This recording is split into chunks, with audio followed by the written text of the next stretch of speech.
하나님께서 크게 영광 받으신 줄로 믿습니다. 아멘. 오늘은 고린도 후서 말씀입니다. 바울 사도를 통해서 하나님은 AD 55년에 마게도냐에서 고린도 후서를 기록하게 했습니다. 고린도 교회에는 문제가 많았죠. 우리가 지난주에 본 대로 분쟁의 문제, 음행의 문제, 법정 송사의 문제, 결혼의 문제, 우상 제물의 문제, 성령의 은사의 문제, 부활의 문제, 이런 문제들이 고린도 교회에 있었습니다. 이 문제를 해결하기 위해서 제1차 편지 고린도 전서를 썼죠. 한 번의 편지로 어떻게 문제가 다 해결되겠습니까? 그래서 두 번째 편지가 고린도 후서입니다. 고린도 교회에는 거짓 사도들이 침투했습니다. 그들은 광명의 천사를 가장했다. 고린도후서 11장에 그렇게 말씀해요. 다른 예수, 다른 영, 다른 복음을 전파했다. 그렇게 말씀합니다. 복음을 왜곡시켰다는 거죠. 뿐만 아니라 바울 사도를 공격하기 시작했습니다. 당신 진짜 사도 맞냐? 편지는 그럴듯한데 당신 직접 대면하여 보면 참 볼품이 없는 인간이다. 말은 조라다. 말이 형편없다는 거죠. 그래서 이 바울 사도의 사도성을 공격합니다. 그래서 고린도 후서는 이 사도성을 변호하기 위해서, 내가 참 사도다 변호하기 위해서, 그리고 복음을 왜곡시킨 그 복음을 다시 수성하기 위해서 이 고린도 후서를 기록하고 있는 거죠. 바울 사도는 그를 공격하는 적들로부터 당신은 볼품없어, 말은 조래, 형편없는 인간이야, 그렇게 공격을 당할 때, 아니야, 나는 강해, 나 그럴듯해, 그렇게 되받아치면 좋겠는데 그렇게 하지 않고 자신의 약함을 그대로 인정했다는 거예요. 당신들이 말한 대로 맞아, 나는 그렇게 볼품없는 인간, 질그릇이야 라고 인정을 해요. 질그릇의 특징이 뭐죠? 깨지기 쉽습니다. 무가치합니다. 볼품이 없죠. 바울은 자신을 볼품없고 무가치한 질그릇으로 인정하기를 주저하지 않습니다. 바울 사도는 왜 자신의 약함을 당당하게 인정할까요? 바울 사도는 하나님의 일하는 방법을 알고 있었어요. 고린도전서 1장 27절에서 29절입니다. 그러나 하나님께서 세상에 미련한 것들을 택하사 지혜 있는 자들을 부끄럽게 하려 하시고, 세상에 약한 것들을 택하사 강한 것들을 부끄럽게 하려 하시며, 하나님께서 세상에 천한 것들과 멸시받는 것들과 없는 것들을 택하사 있는 것들을 피하려 하시나니, 이는 아무 육체도 하나님 앞에서 자랑하지 못하게 하려 하심이라. 아멘. 이것이 하나님이 일하는 방법이라는 거예요. 이걸 알았기 때문에 당신 볼품없어, 형편없어 라고 적들이 공격할 때 그대로 인정했다는 거예요. 맞아, 나는 그렇게 형편없고 볼품없지만 하나님은 나같이 미련한 것을 택해서 지혜자를 부끄럽게 하는 거야. 나같이 약한 것을 택하여 강한 자를 부끄럽게 하는 거야. 나같이 천하고 미련한 것을 택해서 있는 것을 폐하는 것이 하나님의 일하는 방법이야 라고 말하고 있는 거거든요. 그러므로 하나님은 인간의 강함으로 일하는 분이 아니고, 인간의 잘나고 똑똑함으로 일하는 분이 아닌, 약한 자를 들어, 질그릇을 들어 강한 자를 부끄럽게 하시는 분이 우리 하나님인 줄로 믿습니다. 이 하나님의 일하시는 이 방법을 들으면 우리가 통쾌하잖아요. 와, 그렇구나. 하나님은 왜 그렇게 하세요? 고린도전서 1장 29절에 이는 아무 육체도 하나님 앞에서 자랑하지 못하게 하려 하심이라. 할렐루야. 약한 자를 택해 강한 자를 부끄럽게 하신 목적이 무엇입니까? 하나님을 드러내라고, 하나님을 자랑하라고, 하나님의 전능하심을 드러내라고 그렇게 하나님은 일하신다는 것입니다. 바울 사도는 자신이 질그릇됨을 분명하게 인지하고 있었습니다. 바울은 공격당한 대로 미련한 것, 약한 것, 천한 것, 멸시받는 것, 없는 것이었습니다. 그런데 하나님은 그런 질그릇 같은 바울을 통해서 지혜자를 부끄럽게 하고, 강한 자를 부끄럽게 하고, 있는 자를 폐하시는 것을, 그래서 하나님을 자랑하게 하는 것을 그의 삶 속에 경험을 하고 있거든요. 그래서 하나님만을 자랑하게 하는, 오늘도 하나님은 질그릇된 우리들을 하나님께서 어떻게 사용하시는가를 오늘 이 바울 사도를 통해서 우리에게 잘 가르쳐 주세요. 오늘 우리가 볼품없고 보잘것없지만 질그릇 같다 할지라도 오늘 바울 사도가 약한 가운데 쓰임받는 그 비밀을 알았던 것처럼 오늘 말씀을 통하여서 우리가 비록 질그릇과 같이 약한 존재이지만 그 쓰임받는 비밀을 오늘 말씀을 통해서 가르쳐 주신다. 그러므로 이 말씀을 통하여 오늘 우리 모두가 하나님께 쓰임받는 이 놀라운 일이 있기를 주의 이름으로 축원합니다. 그렇다면 여러분, 질그릇 같은 우리가 어떻게 쓰임받을 수 있을까요? 그 첫 번째는 질그릇 속에 보배가 담겼다라고 말씀하세요. 질그릇 속에 보배가 담겼다. 4장 7절입니다. 우리가 이 보배를 질그릇에 가졌으니 이는 심히 큰 능력은 하나님께 있고 우리에게 있지 아니함을 알게 하려 함이라. 아멘.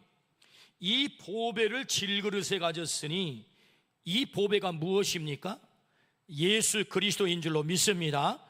보배 되시는 예수 그리스도가 질그릇 같은 바울 속에 담겼고 질그릇 같은 우리 속에 담겼다, 그런 말씀이거든요. 어떻게 그런 일이 벌어졌어요? 어떻게 질그릇 같은 바울 속에 예수님이 담기게 된 것입니까? 바울 사도는 그것을 극적으로 경험한 사람이죠. 애초에 예수님을 믿을 생각이 그는 일도 없었던 사람입니다. 그래서 그는 예수님의 대적자로 살기로 결정했어요. 저 예수는 박멸의 대상이야, 저건 없애야 돼, 예수 믿는 자 저걸 다 잡아다 죽여야 돼 라고 이 대적자로 그는 열정에 불탔던 사람이지. 그래서 다메섹 도상에 예수 믿는 자를 잡아 죽이기 위해서 그 길을 걷고 있을 때 강한 빛이 그에게 나타나면서 예수님이 그에게 찾아오신 거죠. 바울 사도가 원한 거 아닙니다. 나 당신 보고 싶어요? 당신 만나고 싶어요? 당신 내 안에 모셔드리고 싶어요 라고 그는 일도 없었던 사람, 그 예수님을 대적하기 위해서 대적의 걸음을 걷고 있었던 사람. 그런데 예수님이 그에게 찾아오신 거예요. 그를 만나주셨어요. 사울아 사울아 네가 어찌하여 나를 핍박하느냐, 주여 뉘시오니까 네가 핍박하는 예수다. 예수님이 그에게 찾아오신 거예요. 예수님이 그를 만나주신 거예요. 자신이 원한 거 아닙니다. 예수님께서 일방적으로 그에게 오신 거죠. 그래서 그 속에 담긴 거죠. 예수님이 찾아오셔서 바울 속에 담긴 거죠. 그래서 이 놀라운 사실을 깨달은 바울 사도가 에베소서 1장에 만세 전에 나를 예정하여 하나님의 자녀가 되게 하셨다. 할렐루야. 나는 그 예수님을 받아들일 생각이 요만큼도 없었는데 그분이 나에게 일방적으로 찾아오셔서 내 안에 담기셨다. 그래서 나를 하나님의 자녀 되게 하셨다. 질그릇과 같은 내 속에 그분이 담기셨다. 그러므로 은혜다라고 그는 고백을 하죠. 나의 나 된 것은 하나님의 은혜로 된 것이니 자기 관계 없어요. 이걸 극적으로 경험한 사람이 누굽니까? 바울 사도다. 질그릇 같은 바울 사도 속에 보배이신 예수 그리스도가 어떻게 담겨요? 예수님께서 일방적으로 오셔서 그 속에 담긴 줄로 믿습니다. 오늘 우리가 어떻게 이 자리에 와서 하나님을 경배합니까? 우리가 어떻게 예수님을 나의 구주로 고백하게 된 것입니까? 하나님을 어떻게 나의 아버지로 고백하게 된 거예요? 그것은 내가 한 게 아니고 그분이 나를 택하셔서, 그분이 내 속에 오셔서 질그릇과 같은 내 속에 보배이신 예수 그리스도가 담김으로 나를 구원해 주신 줄로 믿습니다. 하나님의 자녀 삼은 줄로 믿습니다. 이걸 바울 사도가 극적으로 경험한 것처럼 오늘 우리도 그걸 극적으로 경험했다. 그래서 바울이 그 예수 그리스도를 그의 속에 보배로 담는 순간 그의 인생은 완전히 변화가 됐다. 할렐루야. 그는 죽고 예수 그리스도만 산 줄로 믿습니다. 갈라디아 2장 20절에 내가 죽고 그리스도가 내 안에 사신다. 예수 그리스도가 나의 주인 됐음을 그는 고백하는 것입니다. 뿐만 아니죠, 예수 그리스도가 그의 속에 찾아들 때 내가 유익하게 생각하는 모든 것을 나는 배설물로 여겼다. 오직 예수 그리스도 안에 발견되기 위해서 사람들이 그토록 좋아하고 추구하고 얻기를 원하는 그 모든 것들 배설물로 나는 여겼습니다. 살아도 주를 위하여 살고 죽어도 주를 위하여 죽나니 그러므로 사나 죽으나 내가 주의 것입니다. 로마서 14장 8절의 말씀, 자신의 삶의 목적이 바뀐 줄로 믿습니다. 예수 그리스도 보배가 그 속에 담길 때 그의 인생이 바뀌었다. 소아시아를 복음으로 변화시킵니다. 그리스를 복음으로 변화시켜요. 로마를 복음으로 변화시킵니다. 세계를 복음으로 변화시킵니다. 그는 가장 위대한 사도, 가장 위대한 선교사가 된 줄로 믿습니다. 그 비결은 보배이신 예수님이 그에게 찾아와 담기셨다.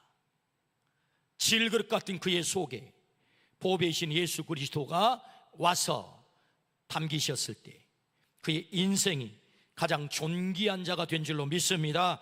고린도전서 15장 10절에 그러나 내가 나 된 것은 하나님의 은혜로 된 것이니, 할렐루야, 하나님의 은혜로 그렇게 됐다는 거지.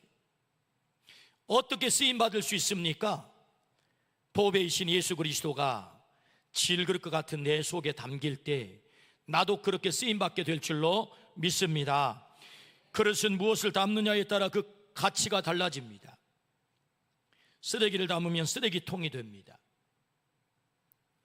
똥이 담기면 똥그릇이 됩니다. 그러나 보석이 담기면 보석함이 되지요. 우리는 질그릇입니다. 무가치하고 깨지기 쉽고 볼품이 없죠. 미련하고 약하고 천하고 없는 것 같은 질그릇입니다. 그런 우리 속에 보배이신 예수님이 오늘 찾아오셔서 나의 주인이 되신 줄로 믿습니다. 그래서 나를 보배가 담긴 질그릇을 만드셨어요. 왜요? 나를 가장 존귀한 자, 가장 가치 있는 자, 주님이 나를 사용하시려고 그렇게 보배로 내게 찾아오신 줄로 믿습니다. 그 보배 되신 예수 그리스도가 내 안에 찾아옴으로 성경은 이렇게 말씀하죠. 고린도후서 2장 15절에 너는 그리스도의 향기야. 고린도후서 3장 3절에 너는 그리스도의 편지야. 고린도후서 5장 17절에 너는 새로운 피조물이야. 고린도후서 4장 16절에 너는 속사람이 날마다 새로워지는 존재야. 고린도후서 5장 1절에 너는 하늘의 영원한 집을 소유한 자야. 천국 백성이 됐다는 거죠. 고린도서 6장 16절에 너는 하나님의 성전이야. 고린도후서 6장 18절에 너는 하나님의 자녀야. 할렐루야. 우리를 이렇게 가치 있는 존재로 주님이 변화시키셨다. 어떻게요? 질그릇 같은 우리 속에 보배이신 예수 그리스도가 담기심으로. 할렐루야. 오늘 우리가 그리스도의 향기인 줄로 믿습니다. 그리스도의 편지인 줄로 믿습니다. 하나님의 자녀된 줄로 믿습니다. 왜요? 하나님만을 드러내라고, 하나님만을 자랑하라고. 그러므로 우리가 어떻게 쓰임받게 되나요? 질그릇 된 우리가 어떻게 쓰임받게 되나 했더니 보배이신 예수 그리스도가 우리 속에 담기셨는데 전적으로 그것은 하나님의 은혜다. 할렐루야. 우리가 은혜로 쓰임받는 자가 됐다. 두 번째, 질그릇을 쓰시기 위해서 어떻게 우리를 책임지십니까? 오늘 본문 4장 8절에서 9절입니다. 우리가 사방으로 우겨쌈을 당하여도 쌓이지 아니하며 답답한 일을 당하여도 낙심하지 아니하며 박해를 받아도 버림바 되지 아니하며 거꾸로 뜨림을 당하여도 망하지 아니하고. 할렐루야. 첫 번째는 우겨쌈을 당하여도 쌓이지 않는다. 우리를 그렇게 책임지신다 라고 말씀을 하세요. 우겨쌈을 당한다는 말은 들리보메노이라고 합니다. 들리보메노이, 그 뜻은 즙을 짜기 위해 포도를 짓누르다라는 뜻이에요. 그러니까 우리의 삶을 짓눌러서 완전히 마지막까지는 진액을 다 짜내버린다는, 그게 우겨쌈을 당하는 거죠. 보배이신 예수 그리스도가 우리 안에 계시게 되면 아무리 환경이 우리를 우겨싸도 우리는 그렇게 쌓이지 않음을 성경은 말씀하세요. 고린도후서 11장에 바울 사도가 선교 중에 당한 고난을 낱낱이 열거를 하는데 그 가운데 특별히 감옥에 3번이나 갇혔다 라고 기록을 합니다. 숱하게 우겨쌈을 당했다는 거죠. 그런데 감옥에 갇힌 바울 사도의 반응을 보십시오. 빌립보서 2장 18절, 이와 같이 너희도 기뻐하고 나와 함께 기뻐하라. 빌립보서 4장 4절, 주 안에서 항상 기뻐하라. 내가 다시 말하노니 기뻐하라. 빌립보서를 옥중서신이라고 해요. 감옥에서 기록했다. 근데 여러분, 2000년 전 감옥의 상황은 어떤 상황일까요? 오늘날은 무슨 교도소도 그럴듯하게 만들어 인권이 어쩌고 저쩌고 합니다. 근데 2000년 전에는 죄수를 가둘 때 너 거기 죽어라 하고 가두는 거예요. 인권이 거기 어디 있겠어요?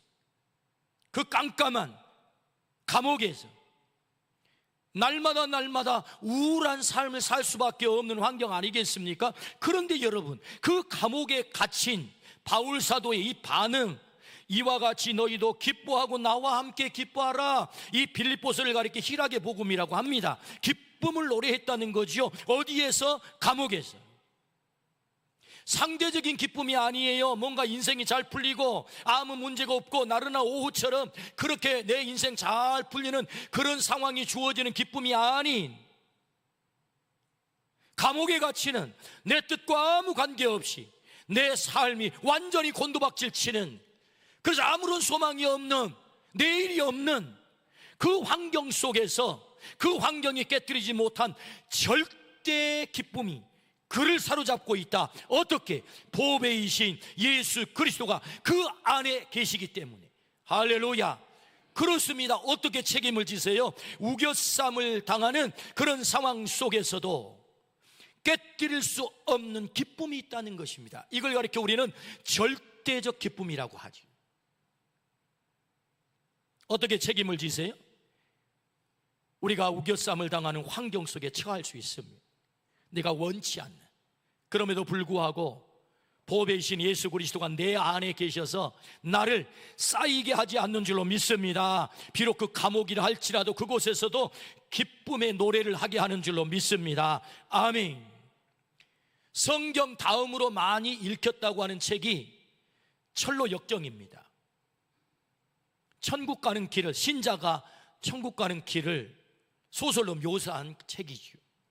근데 여러분, 이 존 버년이 이 책을 어디서 썼느냐 했더니 감옥에서 썼습니다. 감옥에서. 왜 감옥에 갇혔냐? 영국의 국교를 성공회라고 합니다. 예, 로마 카톨릭에 저항해서 영국의 국교에 성공회가 생겨난 거죠. 그런데 루터와 칼빈에 의해서 개신교회가 생겨나죠. 개혁교회가. 그 영향을 받은 개혁교회 교도들이 성공회가 금한 예배를 함께 모여서 드리는 거예요. 그 일로 인해서 존 버년이 갇혔단 말이에요. 감옥에.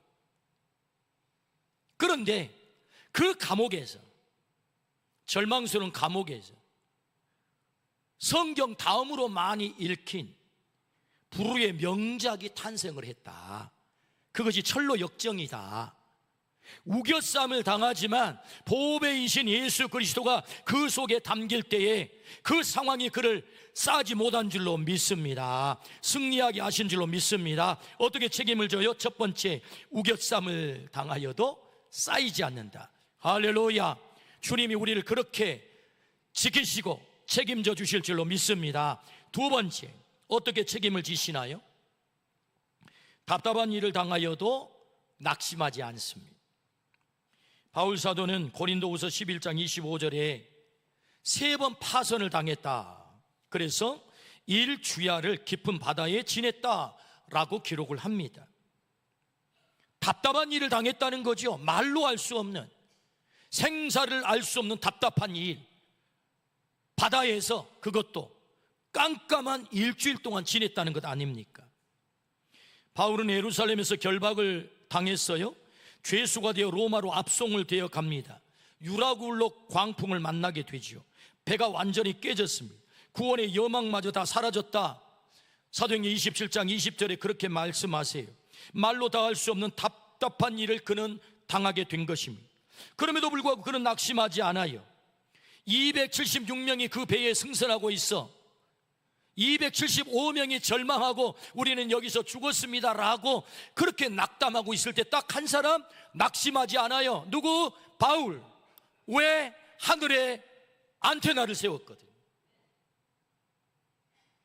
절망의 환경을 바라보고 있을 때 보배이신 예수 그리스도가 그 속에 담겼던 바울은 하늘에 안테나를 세운 것입니다. 하나님께 기도했단 말이죠.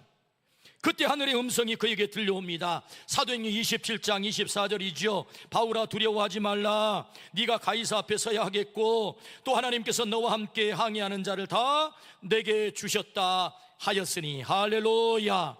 답답한 일을 당하여도 보배이신 예수 그리스도가 그 안에 있는 사람은 하늘에 안테나를 세우는 사람인 줄로 믿습니다.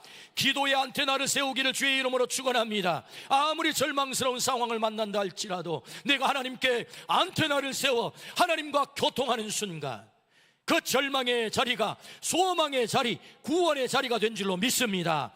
276명이 바울 한 사람 때문에 구원을 받았다. 그것이 성경의 말씀이에요.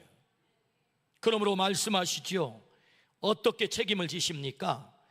답답한 일을 당하여도 낙심하지 않습니다. 그러므로 오늘 우리가 답답한 일을 당했다면 환경에 우리의 시선이 꽂히지 말고 환경 너머에 계신 하나님께 안테나를 세우기를 주의 이름으로 축원합니다. 하나님의 구원을 경험하기를 축복합니다. 아멘. 세 번째, 어떻게 책임지십니까? 박해를 받아도 버림당하지 않는다라고 말씀하세요. 바울 사도는 39대 매를 5번 맞았어요. 태장으로 3번 맞았다고 합니다. 조선시대 때도 매우 쳐라 하면 형틀에 엎어놓고 완전히 볼기짝이 걸레가 될 때까지 얻어맞아요. 이게 태장이에요. 태장. 그 3번씩 맞았다는 거 아닙니까? 3대를 맞았다는 얘기가 아니고 3번씩 39대를 5번씩 박해를 받았다 그 말이죠.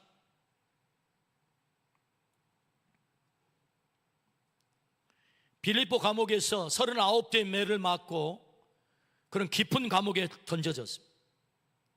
한밤중에, 여기 한밤은 중의적 의미죠. 시각적으로 한밤, 그리고 인생의 절망의 한밤, 그 절망의 한밤에 일어나 기도와 찬미를 합니다.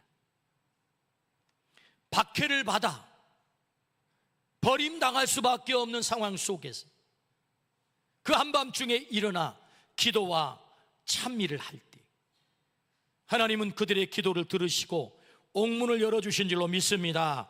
착고를 풀어주신 줄로 믿습니다. 거기서 끝나지 않고 간수를 구원했다.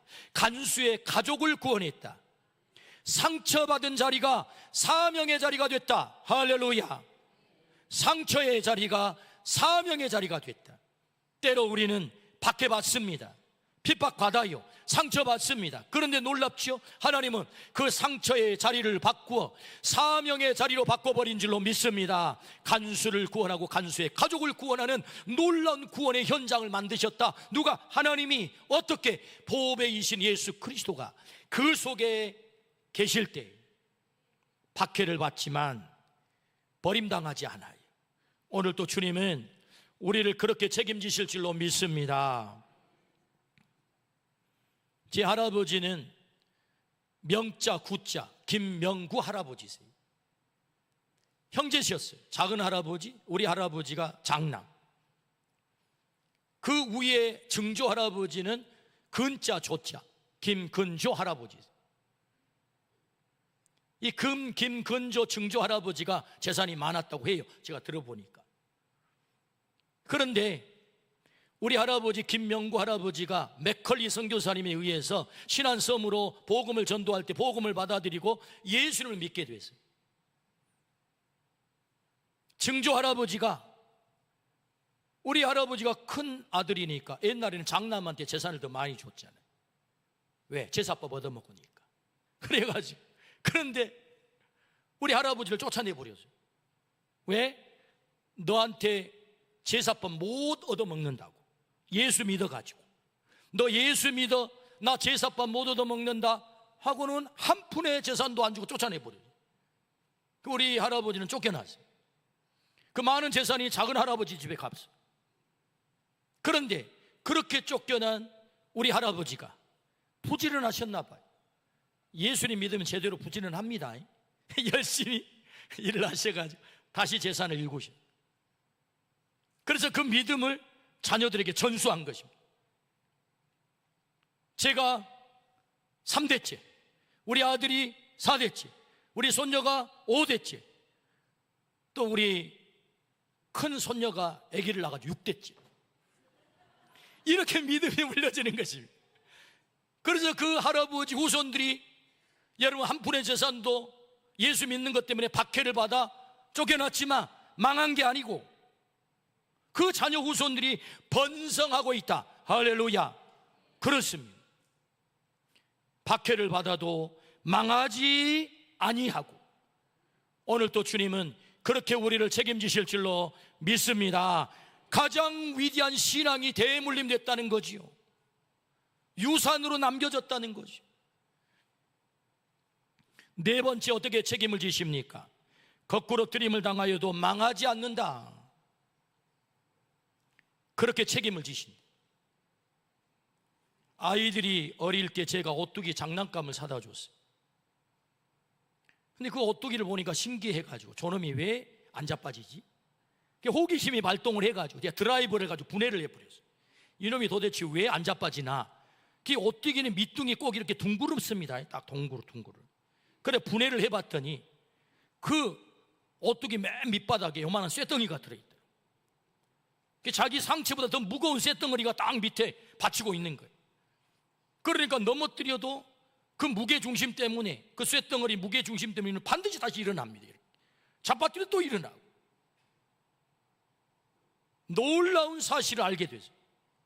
내 인생의 무게중심이 뭐냐? 보배이신 예수 그리스도가 내 인생의 무게중심이 되면 우리가 거꾸로 뜨림을 당하여도 망하지 않는다. 반드시 일어난다. 할렐루야. 그 놀라운 사실을 알게 되죠. 그렇습니다. 예수 그리스도가 우리 인생의 무게중심이 되면, 우리 자녀들의 무게중심이 되면, 우리 가정의 무게중심이 되면 우리는 거꾸로 뜨림을 당하는 환경 속에 있다 할지라도 절대로 망하지 않을 줄로 믿습니다. 고린도후서 4장 16절에 그러므로 우리가 낙심하지 아니하노니 우리의 겉사람은 낡아지나 우리의 속사람은 날로 새로워지는도다. 할렐루야. 혹 우리의 겉사람이 낡아질 수 있어요. 후패할 수 있단 말입니다. 그럼에도 불구하고 우리의 속사람은 날로 새로워지게 될 줄로 믿습니다. 거꾸로뜨림을 당하여도 절대로 망하지 않는다. 어떻게 해요? 보배이신 예수 그리스도가 나를 사용하기 위해서 그렇게 책임을 지신다. 아멘. 16차 아버지의 마음 선교 중에 선교위원장님하고 나란히 옆자리에 앉게 됐어요. 생명의 주 장로교회가 숙소인데 몬탈반의 사역 현장으로 가려면 1시간 이상 차를 타고 가야 됩니다. 대화가 시작이 됐어요. 근데 그 선교위원장님의 간증이 참 제게 은혜가 됐어요. 일부러 제가 핸드폰에 메모를 했습니다. 그리고는 허락을 맡았어요. 장로님, 요거 제가 설교 시간에 한번 사용할 터이니 어떻게 저작권을 허락하실랍니까? 허락하겠다는 거예요. 그래서 제가 오늘 이 간증을 전하려고 해요. 혹 이 전하는 과정 가운데 이 의도는 하나님이 위대하시고 하나님이 멋지시다 요거 말하려고 하는 것이기 때문에 혹 너무 적나라하게 제가 간증을 하다가 우리 두 분 아버지 엄마 상처 안 되기를 축복합니다. 네, 아멘 두 분 하셨어요. 네. 둘째 아들이 있었는데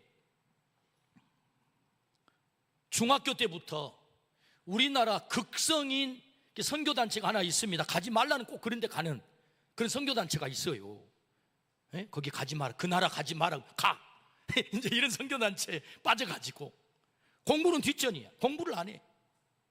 쫓아다니느라고. 속이 상했어요.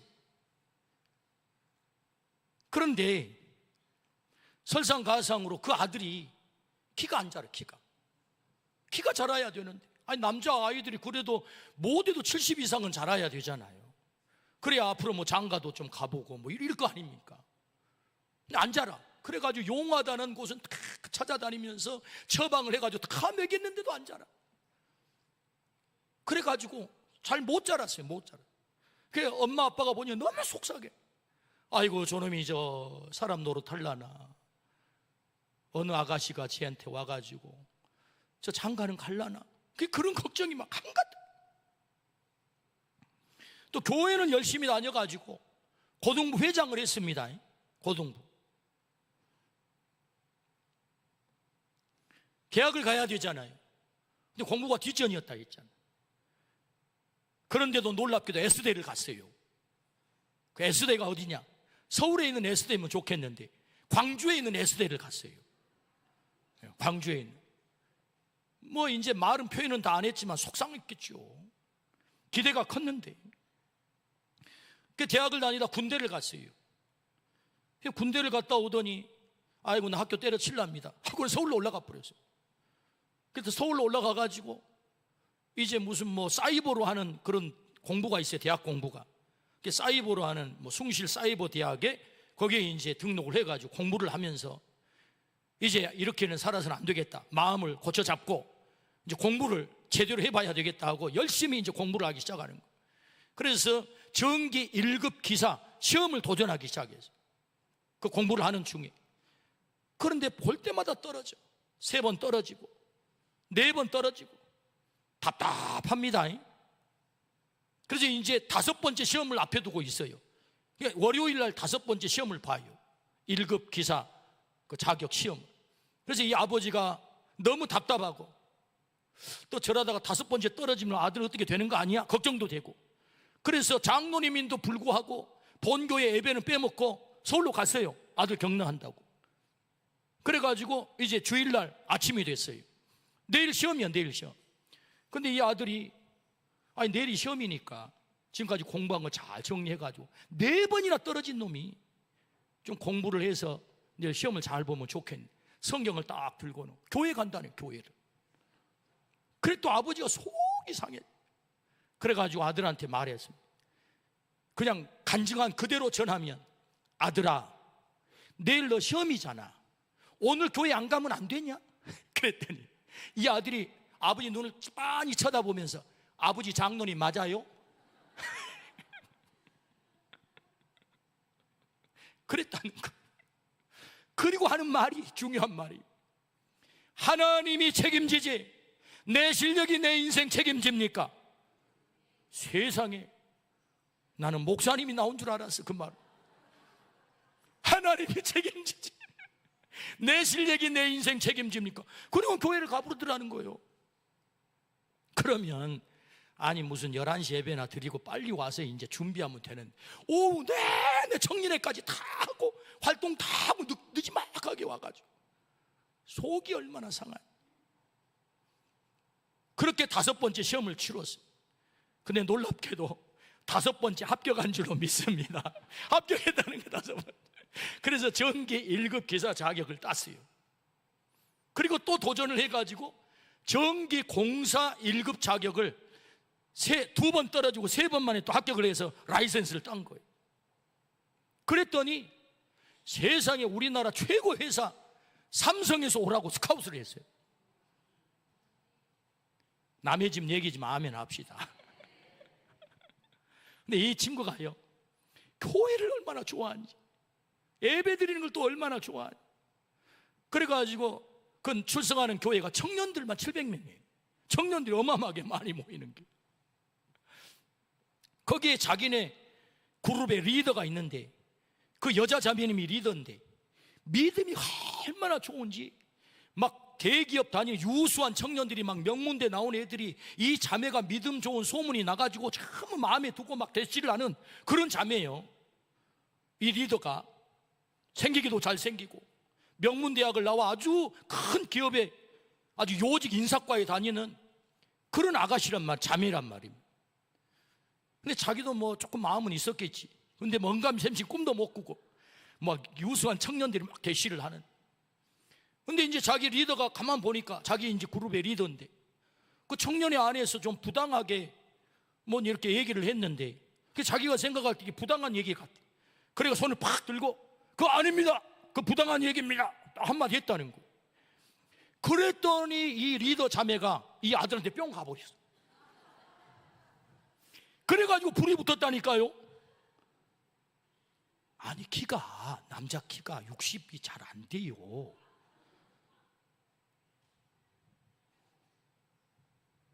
그런데 사랑이 불이 붙어버려. 그래가지고 결혼을 했지 않겠습니까? 결혼을 장가를 갔다니까요, 이 아들이. 그래가지고 동탄에 집을 좀 장만했다니까요. 그리고는 아버지가 선교 간다니까 그 동탄에서 아버지를 탁 차로 모시고 아들 며느리가 공항까지 왔어요. 인천공항까지.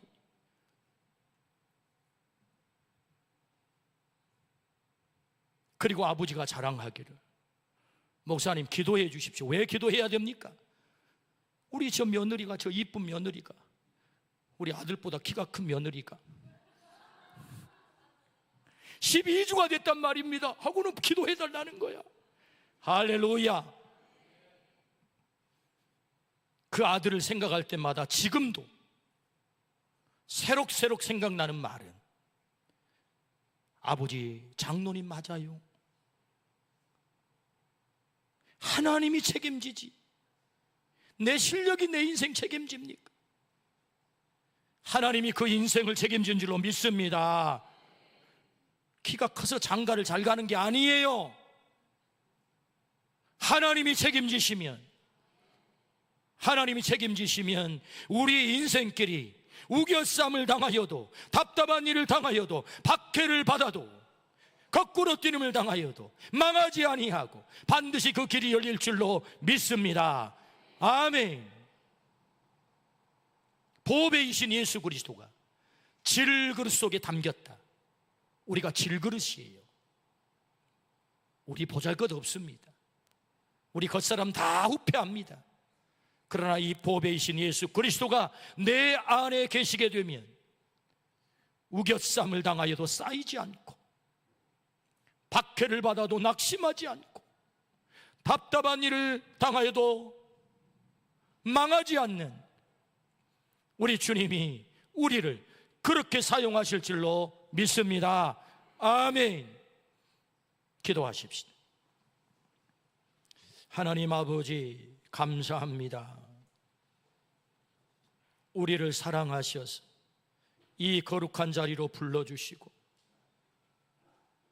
질그릇 같은 우리 자신을 보게 하시고 우리 속에 보배이신 예수 그리스도가 찾아오셔서 나를 가장 존귀한 자, 하나님의 아들, 딸 되게 하시니 진심으로 감사합니다.